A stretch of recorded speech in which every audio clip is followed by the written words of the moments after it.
옛날에는 사람이 무거운 죄를 범하면 감옥에 갇혀서 수십 년 동안을 강제 노동을 해야만 했습니다.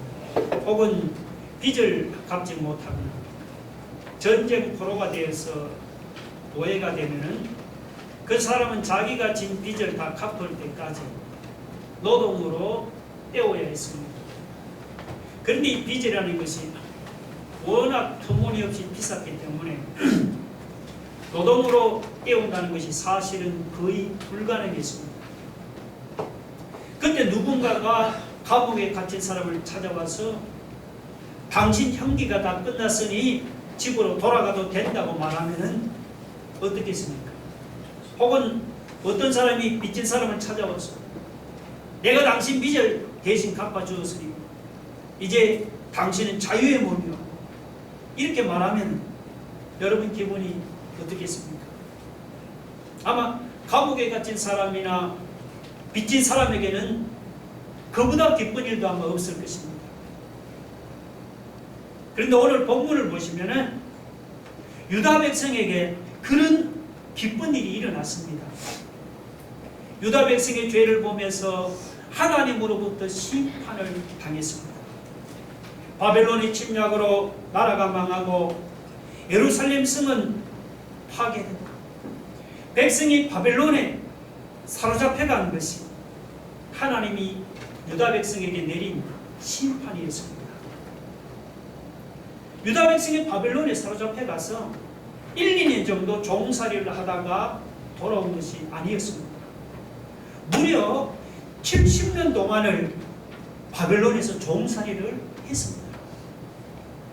70년 동안 유다 백성은 바벨론에서 종살이를 하면서 운하를 만들고 성을 쌓고 왕궁을 건축하면서 엄청나게 고생을 했습니다.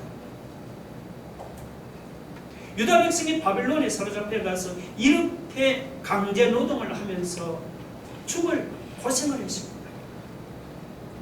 그런데 어느 날 하나님이 찾아와서 너희는 위로하라, 내 백성을 위로하라면서 유다 백성을 위로했습니다. 2절을 보시면 하나님은 노역의 때가 끝났고 죄악이 사함을 받았다고 예루살렘 사람들의 마음에 와닿도록 말하고 외치라고 말씀을 했습니다. 노예로 사로잡혀 가서 강제 노동을 하는 사람에게 여러분, 노역의 때가 끝났다는 말보다 위로가 되는 말이 어디 있겠습니까? 죄를 짓고 감옥에 갇혀 있는 사람에게 죄악이 사함을 받았다는 말보다 위로가 되는 말이 어디 있겠습니까? 오늘 본문을 보시면은 바벨론에 사로잡혀 가서 종살이를 하는 유다 백성입니다. 하나님으로부터 그런 위로의 말이 들려왔습니다. 너희는 바벨론에서 노예의 때가 다 끝났다. 이제는 꿈에도 그리던 고국으로 돌아간다는 것입니다. 너희는 바벨론 바로 생활을 통해서 벌을 배나받고 죄악이 다 사함을 받았다는 것입니다. 하나님 앞에서 죄를 범하고 이러면 그 죄값으로 바벨론에 사로잡혀 가서 종살이를 하던 유다 백성에게 이것보다 위로가 되는 말이 어디 있겠습니까?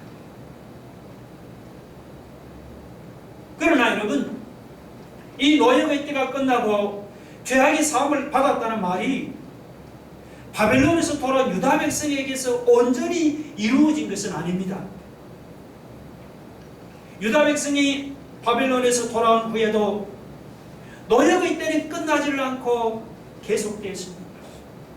그 후로 헬라나 혹은 로마를 통해서 계속됐습니다. 바벨론 포로 생활을 통해서 벌을 배나받았다고 유다 백성이 죄악을 다 사함을 받은 것도 아닙니다.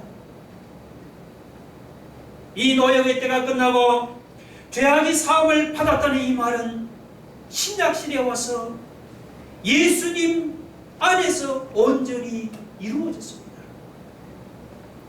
예수님 안에서 노역의 때가 여러분 다 끝장이 났습니다. 예수님 안에서 우리의 모든 죄악이 다 사함을 받았습니다. 예수님 안에서 우리는 더 이상 죄인이 아닌 것입니다. 예수님 안에서 우리는 죄에서 자유를 얻었습니다. 그래서 의인이 된 것입니다. 할렐루야.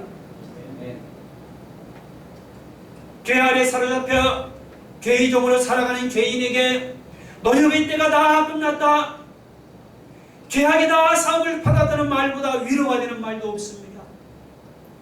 오늘 우리가 예수 그리스도 안에서 노역의 때가 다 끝나고 죄악이 다 사함을 받는 놀라운 위로를 우리가 하나님으로부터 받았습니다. 그래서 사도 바울은 고린도후서 1장 3절 4절에서 이렇게 고백을 했습니다. 찬송하리로다. 그는 우리 주 예수 그리스도의 하나님이시요 자비의 아버지시요 모든 위로의 하나님이시며 우리의 모든 환난 중에서 우리를 위로하사 우리로 하여금 하나님께 받는 위로로서 모든 환난 중에 있는 자들을 능히 위로하게 하시는 이시로다. 사도 바울이 고백한 대로 여러분, 하나님은 모든 환난 중에 있는 자들을 능히 위로하시는 하나님이십니다. 바빌론에 사로잡혀 가서 종살이하던 유다 백성을 위로하시는 하나님, 주님을 위해서 환난을 당하던 사도 바울을 위로하시는 그 하나님, 그 하나님은 죄의 종으로 살아가는 오늘 우리를 노역의 때가 끝나고 죄악이 사함을 받았다고 능히 위로할 수 있는 위로의 하나님이신 것입니다. 우리 찬양 한 장 불러볼까요, 여러분? 주보에 가사를 적어놨는데 위로의 하나님으로 바꿔서 불러봅시다.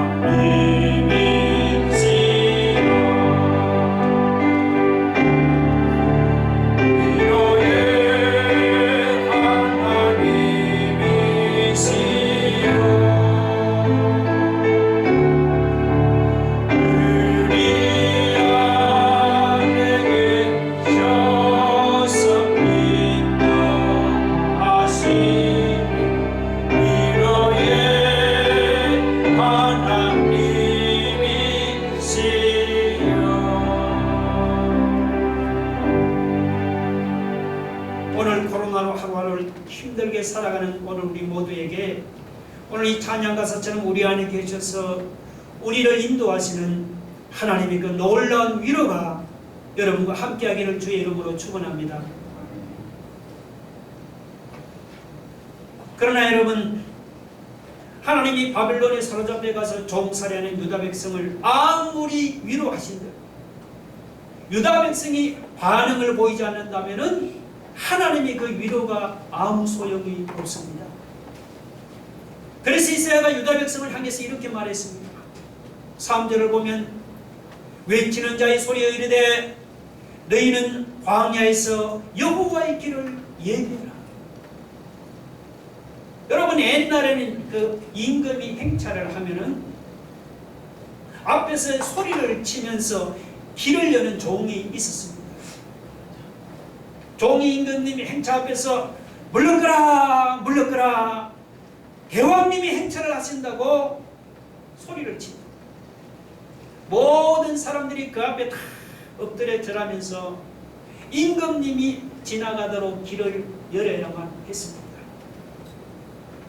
너희는 여호와의 길을 예비하라.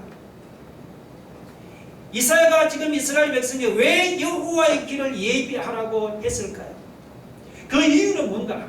하나님이 이스라엘 백성을 구원하려고 왕으로 오시려고 해도 그들이 만약 그 길을 준비하지 않으면 하나님이 왕으로 오실 수가 없기 때문입니다.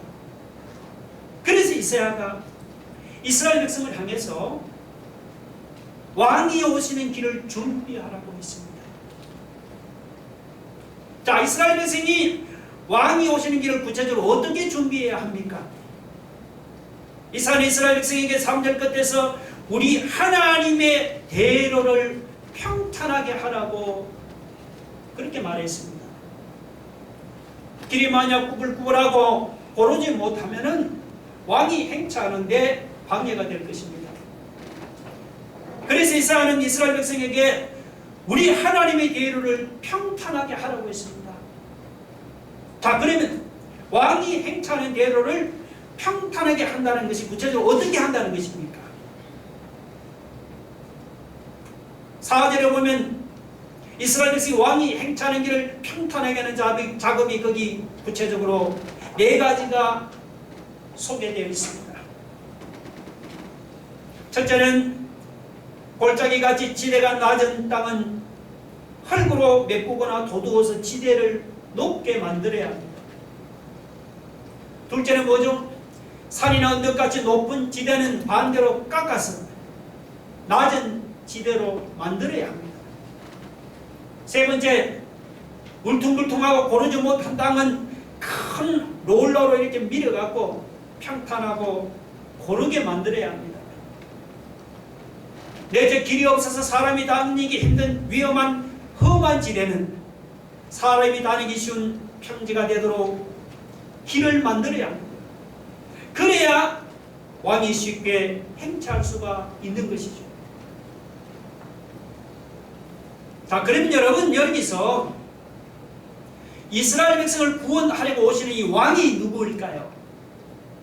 역사적으로 보면은 이 바사의 고레스 왕이 유다 백성을 바벨론의 70년 포로에서 해방시킨 왕입니다.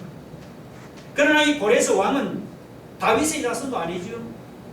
하나님을 믿는 사람도 아닙니다.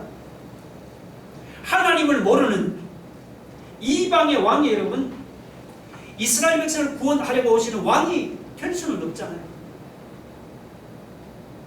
여기서 이스라엘 백성들을 구원하시려고 오시는 왕은 누구냐? 바로 신약시대에 오시는 하나님의 아들 예수 그리스도를 가르칩니다. 죄 아래 사로잡혀서 죄의적으로 비참하게 살아가는 우리를 구원하시려고 하나님의 아들 예수님이 이 세상에 왕으로 오셨습니다. 그러나 여러분, 아무리 하나님의 아들 예수님이 우리를 구원하시려고 이 세상에 왕으로 오시면은 무슨 소용이 있습니까? 우리에게 그 예수 그리스도를 맞이하는 마음의 준비가 우리에게 되어 있지 않다면은 예수님이 1000번을 오시고 10,000번을 오신 데는 아무 소용이 없습니다. 이스라엘 백성들이 왕이 행차하는 길을 준비하듯이 오늘 우리도 예수 그리스도를 맞이할 마음의 준비를 해야 합니다. 여러분, 예수님이 보실 때는 내 마음이 어떻게 보일까요? 예수님의 눈에는 여러분의 마음이 마치 햇빛이 안 되는 저 골짜기같이 어두침침하고 음흉한 마음을 하고 있지는 않습니까? 산이나 언덕같이 교만한 마음을 하고 있지는 않습니까?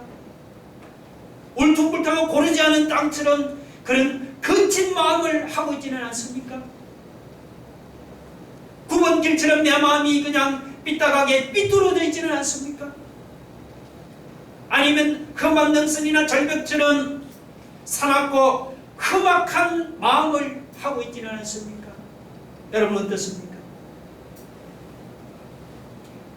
만약에 여러분 마음에 예수 그리스도를 영접하기를 원한다면 먼저 잘못된 내 마음부터 바꿔야 합니다. 골짜기같이 어두침침하고 음흉한 나쁜 마음은 없어야 합니다. 산이나 언덕같이 높아지고 교만한 마음은 겸손하게 낮춰야 합니다.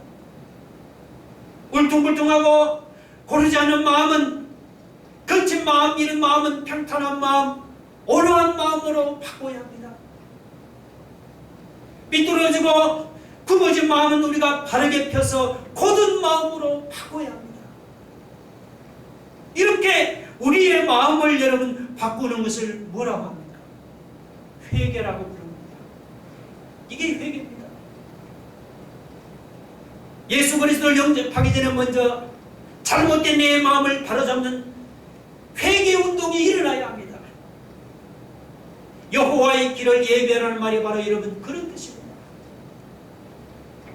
우리가 회개해서 주님이 오실 길을 준비하면 주님이 우리의 마음에 들어오십니다.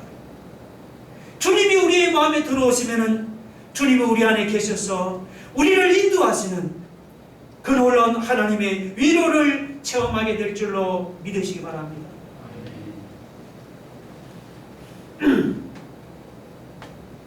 오늘 본문에는 4가지 중요한 메시지가 담겨 있습니다. 첫째는 너희는 내 백성을 위로하라면서 위로의 하나님에 대해서 말씀을 했습니다. 둘째는 주님이 내 마음에 들어오시도록 여호와의 길을 예비하라는 것이죠. 그 다음 셋째는 뭐냐? 인간의 유한성과 하나님의 영원성입니다. 사람들은 인생이 대단한 줄로 생각합니다. 물론 겉으로 보면 우리 인생이 대단하게 보이지요. 사람이 지금까지 쌓아올린 지식이며 기술이며 저 놀라운 문명이 대단하지 않습니까? 인간이 쌓아올린 방대한 지식이나 기술을 보면은 정말 신의 경지를 넘나드는 것 같이 엄청나죠. 그 위에 세워진 현대 문명은 천년 만년 계속될 것처럼 견고하게 보입니다. 그런데 하나님은 여러분 뭐라고 말씀합니까? 6절에 보면 하나님은 모든 육체는 풀이요 그의 아름다움은 풀의 들의 꽃과 같다고 말씀하고 있습니다. 여기서 모든 육체는 뭐냐? 이거는 모든 인생을 가르칩니다. 그리고 그의 모든 아름다움은 우리 인생의 모든 영광을 가르칩니다. 하나님은 모든 인생은 풀과 같고 인생의 모든 아름다움은 모든 영광은 들의 꽃과 같다고 말씀하고 있습니다.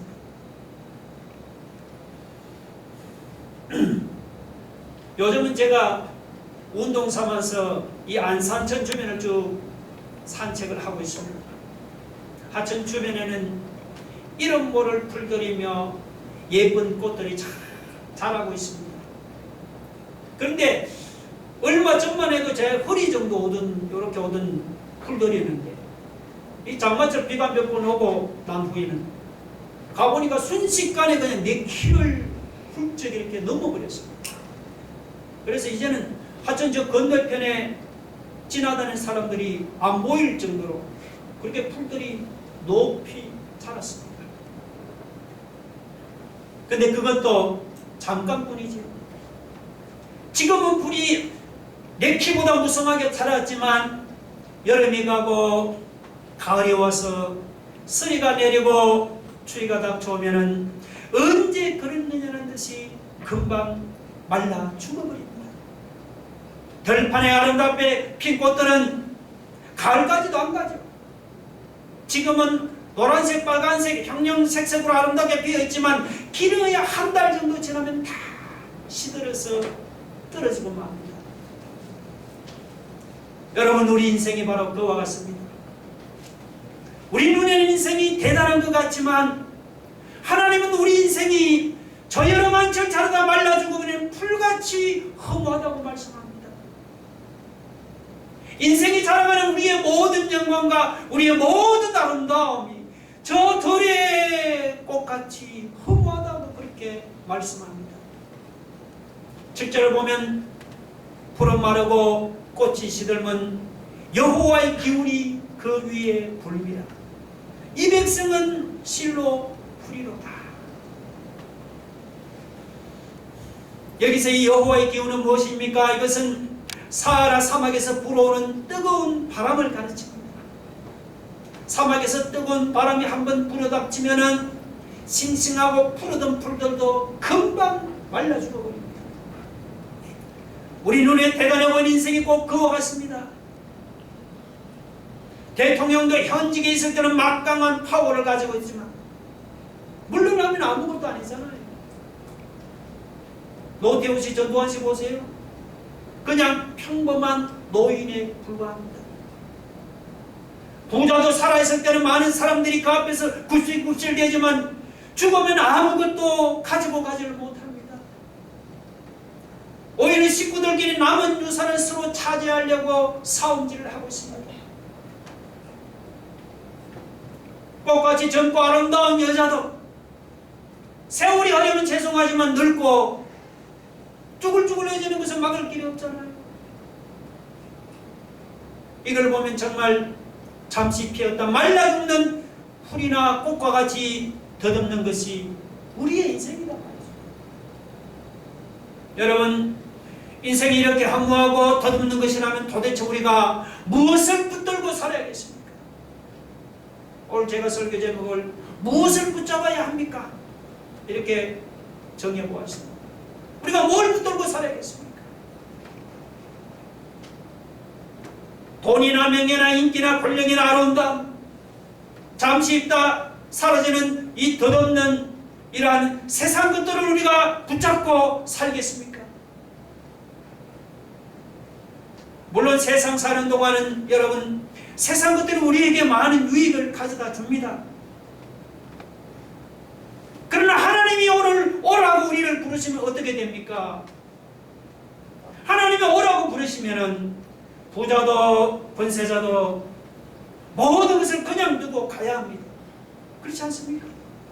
하나님이 오라고 부르시면은 똑똑한 사람도 인기 있는 사람도 모든 것을 그냥 두고 가야 합니다.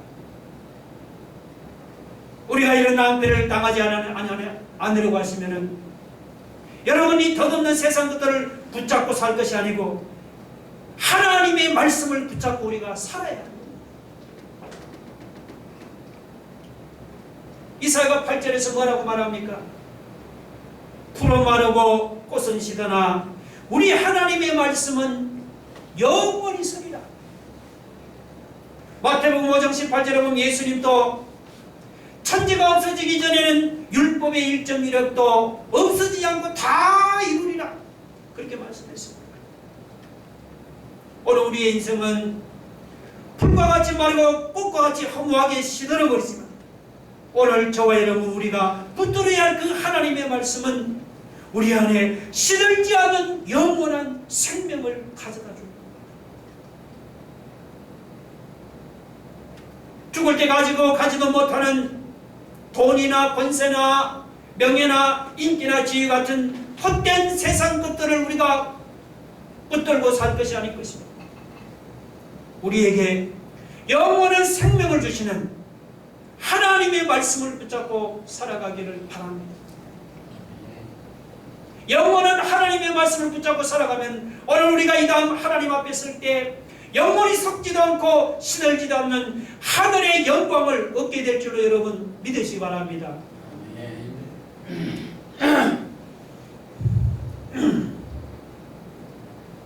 마지막으로 오늘 본문이 우리에게 주는 네 번째 메시지는 뭐냐? 너희의 하나님을 보라는 것입니다. 여러분 9절 한번 보세요. 우리 9절 한번 같이 읽어봅시다. 다 같이 시작. 아름다운 소식을 시온에 전하는 자여 너는 높은 산에 오르라. 아름다운 소식을 예루살렘에 전하는 자여 너는 힘써 소리를 높이라. 두려워하지 말고 소리를 높여 유다의 성읍들에게 이르기를 너희의 하나님을 보라 하라. 너희의 하나님을 보라. 하나님을 보라는 것이 이사야가 전하는 메시지의 핵심입니다. 우리가 바라봐야 할 그런 하나님은 어떤 분이에요? 이사야가 그 밑에 10절 11절에서 우리가 바라봐야 할 하나님을 두 가지로 설명을 했습니다. 첫째는 우리가 바라봐야 할 하나님은 강한 자로 임하시는 하나님이라고 했습니다. 10절 중간에 보니까 장차 강한 자로 임하실 것이요 그렇게 말씀했죠. 그러니까 우리가 바라봐야 할 하나님은 약한 자가 아니고 강한 자단 말이에요. 어떻게 강한 자로 임했습니까? 보니까 그분은 그 다음 주 보니까 친히 그의 팔로 다스리실 것이라. 하나님은 친히 그의 팔로 다스리는 강하신 분입니다. 이 성경에서 하나님의 팔은 뭡니까? 이 하나님의 팔은 하나님의 그 강한 능력을 상징합니다. 혹시 여러분들 사람들 앞에 괴롭힘을 당하는 사람이 있습니까? 하나님이 강한 능력의 팔로서 오늘 우리를 괴롭히는 사람들로부터 우리를 지켜주시고 보호해 주실 줄로 믿으시기 바랍니다. 둘째, 하나님은 상급을 주시고 보응을 주시는 분이십니다. 10절 하반에 보니까 보라, 상급이 그에게 있고 보응이 그의 앞에 있다고 했습니다. 하나님은 하나님 보시기에 의로운 자나 하나님을 위해서 충성하는 자에게는 하나님이 상급을 주십니다. 반면에 하나님 보시기에 불의한 자나 하나님 앞에서 게으르고 나태한 자에게는 하나님이 보응하시고 벌을 내리시는 분이십니다. 우리가 바라봐야 할 하나님은 강한 자로 임하시는 분입니다. 두 번째, 우리가 바라봐야 할 하나님은 동시에 강한 자이면서 그분은 선한 목자가 되시는 하나님이십니다. 11절에 보세요. 그는 목자같이 양떼를 먹이시며 어린 양을 그 팔로 모아 품에 안으시며 젖먹이는 암컷들을 온순히 인도하시리로다. 여기 나오는 목자는 그 앞에 10절에 나오는 강한 자하고는 이미지가 전혀 다르죠. 양떼를 돌보는 선한 목자가 오늘 우리가 바라보아야 할 하나님이십니다. 여러분이 11절을 읽으면은 시편 23편이 생각나지 않습니까? 시편 23편 1절 2절 한번 읽어볼까요? 주보에 적어놨는데 한번 보세요. 우리 한번 같이 한번 읽어봅시다. 시작. 여호와는 나의 목자시니 내가 부족함이 없으리로다. 그가 나를 푸른 풀밭에 누이시며 쉴 만한 물가로 인도하시는도다. 양떼를 여러분 푸른 풀밭으로 인도하고 쉴 만한 물가로 인도하는 이 선한 목자가 여러분 누구를 가르칩니까? 바로 저와 여러분 우리가 바라보아야 할 하나님, 바로 선한 목자가 되십니다. 하나님은 목자와 같이 양떼를 먹이시는 분입니다. 하나님은 어린 양을 발로 모아서 품에 안으십니다. 사람들은 힘없는 사람을 무시하지만 하나님은 사람들과 다릅니다. 하나님은 힘없는 사람일수록 오히려 양팔로 안아주시고 보듬어 주시는 사랑 많으신 분이십니다. 강한 자와는 전혀 이미지가 다른 선한 목자 되시는 하나님이시죠. 이사야는 그 하나님을 바라보되 그냥 생각 없이 물끄러미 하나님을 바라보라는 것이 아닙니다. 여기 9절 끝에 너희의 하나님을 보라는 이 말은 이거는 믿음으로 하나님을 바라보고 하나님을 앙망하라는 그런 말이에요. 사람을 보면 도무지 희망이 안 보입니다. 여러분 생각해 보세요. 풀같이 들의 꽃같이 요한하고 덧없는 사람이 우리에게 도대체 무슨 희망을 주겠습니까? 우리가 처한 상황을 보면 더더욱 앞이 깜깜하죠. 여러분 상황을 바라보지 마시고 믿음으로 그 하나님을 바라보시기 바랍니다. 이제는 더 이상 돈 힘이 없는 여러분 사람을 바라보지 마시고 믿음으로 강한 자로 오시며 우리의 선한 목자가 되시는 그분을 바라보고 앙망하시기를 바랍니다. 우리는 약하지만 우리가 바라보고 앙망하는 하나님은 강한 자로 임하시는 분입니다. 우리는 어린 양처럼 길을 잘 찾지 못하고 헤매지만 약하고 보잘것없지만 우리가 바라보고 우리가 앙망하는 그 하나님은 어린 양을 품에 안아주시고 보듬어 주시고 돌보시고 보호하시는 선한 목자십니다. 지금 내가 처한 상황이 힘들고 어렵다고 내가 처한 상황만 바라보면서 여러분 불평하라 원망하지 마시고 비록 상황이 힘들고 어려워도 그 상황을 바라보지 마시고 강한 자로 임하시는 하나님 그분을 바라보시기 바랍니다. 어린 양을 품에 안아주시고 보듬어 주시고 돌보시고 보호하시는 그 선한 목자 되신 그분을 바라보고 그분을 앙망하시기를 바랍니다. 상황을 바라보고 불평하고 원망하는 사람은 하나님이 보응으로 갚아주십니다. 그러나 믿음으로 하나님을 바라보고 하나님을 앙망하는 사람은 하나님이 상급으로 갚아주십니다. 믿음으로 하나님을 바라보고 앙망하는 사람은 선한 목자 되시는 하나님께서 오늘 우리의 지친 영혼과 피곤한 인생을 푸른 풀밭 쉴만한 물가로 인도해 주실 줄로 믿으시기 바랍니다. 우리 함께 다 같이 말씀을 생각하며 기도하겠습니다. 여러분, 상황이 힘드십니까? 상황을 보지 마시고 강한 자로 임하시는 하나님, 어린 양을 품에 안아주시고 보듬어 주시고 돌보시는 그 선한 목자 되시는 그분을 바라보고 앙망하시기를 바랍니다. 덧없는 세상 것들을 붙들고 살 것이 아니요 우리에게 영원한 생명을 주시는 하나님의 말씀을 붙잡고 살기를 원합니다. 주님, 우리가 회개해서 주님이 오실 길을 준비하면 주님이 우리 마음에 들어오시고 주님이 우리 마음에 들어오시면 우리 안에 계셔서 우리를 인도하시는 하나님의 놀라운 위로를 체험하게 될 줄 믿습니다. 우리 말씀을 생각하다가 작은 통성을